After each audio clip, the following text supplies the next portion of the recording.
नमस्कार मित्रों, स्वागत है आपका हमारे YouTube चैनल स्टोरी लाइन में। ऐसी ही रोचक जानकारी के लिए हमारे चैनल को सब्सक्राइब करें। तो चलिए शुरू करते हैं। प्राचीन से चलते आ रहे नियम को देखें तो कई नियम ऐसे हैं जो व्यक्ति के जीवन में कई तरह के अच्छे बदलाव ला सकते हैं। ऐसा ही एक नियम सहवास का है। इसमें कई तरह की विधियां बताई गई है जिसके अनेकों लाभ इंसान के जीवन में हो सकता है। सहवास नियमों के अनुसार देखें तो सहवास के नियमों का जो पालन करता है तब वह वंशवृद्धि, मैत्री लाभ, साहचर्य सुख, मानसिक रूप से परिपक्वता, दीर्घायु, शारीरिक और मानसिक स्वास्थ्य सुख की प्राप्ति हासिल की जा सकती है। यदि व्यक्ति नियमों में बंधकर सहवास करता है तो वह संस्कारी होकर आपदाओं से बचा रहता है। एक पहले नियमानुसार हमारे शरीर में 5 प्रकार की वायु रहती है: व्यान, समान, अपान, उदान और प्राण। इन पांचों में से एक अपान वायु का काम शुक्र, आर्तव, मल, गर्भ और मूत्र को बाहर निकालना है। इसमें जो शुक्र है वही वीर्य है, अर्थात यह वायु संभोग से संबंध रखती है। जब इस वायु की गति में बदलाव आता है या यह किसी भी प्रकार से दूषित हो जाती है तो मूत्राशय और गुदा संबंधी रोग शुरू होने लगता है। इससे संभोग की ऊर्जा पर भी असर पड़ने लगता है।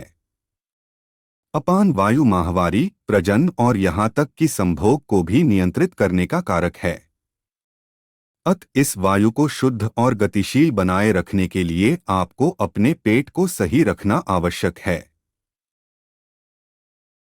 दूसरे नियमानुसार कामसूत्र के रचयिता आचार्य वात्स्यायन के अनुसार स्त्रियों को कामशास्त्र का ज्ञान होना आवश्यक है, क्योंकि इस ज्ञान का प्रयोग पुरुषों से अधिक स्त्रियों के लिए जरूरी है। तभी दोनों अच्छे सुख की प्राप्ति कर सकते हैं। वात्स्याय का मानना है कि महिलाओं को बिस्तर पर गणिका की तरह व्यवहार करना चाहिए। इससे दाम्पत्य जीवन में स्थिरता बनी रहती है और पति किसी गौर स्त्रियों की ओर आकर्षित नहीं हो पाता तथा पत्नी के साथ उसके मधुर संबंध बने रहते हैं। इसलिए स्त्रियों को यौनक्रिया का जानकारी होना जरूरी है। तीसरे नियमानुसार ऐसा कहा जाता है कि कुछ ऐसे दिन होते हैं जिसमें पति और पत्नी दोनों को शारीरिक संबंध नहीं करने चाहिए, जैसे अमावस्या, पूर्णिमा, चतुर्थी, अष्टमी, रविवार, संक्रांति, संधिकाल, श्राद्ध पक्ष, नवरात्रि इत्यादि। इन नियमों का पालन करने से घर परिवार में सुख शांति बनी रहती है। अन्यथा घर में सुख और हानि के साथ ही व्यक्ति आकस्मिक घटनाओं को घटित होने लगती है। चौथे नियमानुसार रात्रि का पहला प्रहर रतिक्रिया के लिए उचित समय माना जाता है।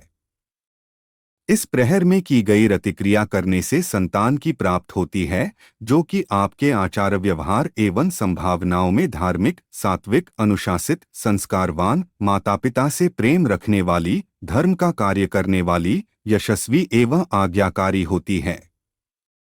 भगवान शिव का आशीर्वाद प्राप्त होता है। ऐसी संतान की लंबी आयु एवं भाग्य शक्तिशाली होता है।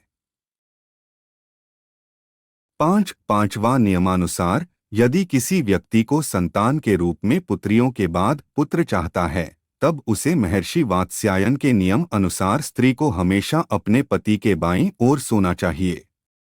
कुछ देर बाईं करवट लेटने से दायां स्वर और दाहिनी करवट लेटने से दायां स्वर चालू हो जाता है।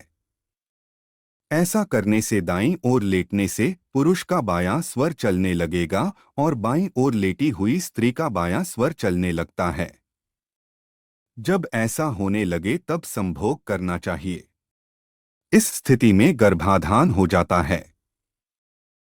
यदि आपको हमारी जानकारी अच्छी लगी हो तो कृपया हमारे चैनल को सब्सक्राइब और वीडियो को लाइक कीजिए, क्योंकि हम ऐसी जानकारियां लाते रहते हैं। धन्यवाद।